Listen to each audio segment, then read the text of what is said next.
ఆంధ్రప్రదేశ్లోని పల్నాడు ప్రాంత ప్రజలకు సూపర్ స్పెషాలిటీ వైద్య సేవలతో పాటు వైద్య విద్యను అందుబాటులోకి తీసుకొచ్చేందుకు వీలుగా నిర్మిస్తున్న పిడుగురాళ్ల మెడికల్ కాలేజ్ నిర్మాణంలో కీలక ఘట్టం చోటు చేసుకుంది.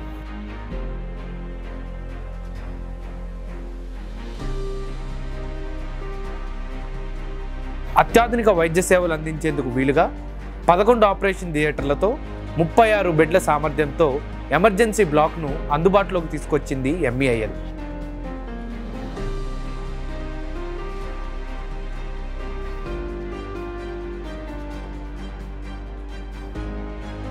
ఏడాదికి 150 మంది మెడికల్ విద్యార్థులకు తరగతులు నిర్వహించేలా మెడికల్ కాలేజీ, నర్సింగ్ కాలేజీ, అత్యాధునిక వైద్య సేవలు అందించేలా సూపర్ స్పెషాలిటీ హాస్పిటల్ను జాతీయ మెడికల్ కౌన్సిల్ నిబంధనలకు అనుగుణంగా నిర్మిస్తున్నారు.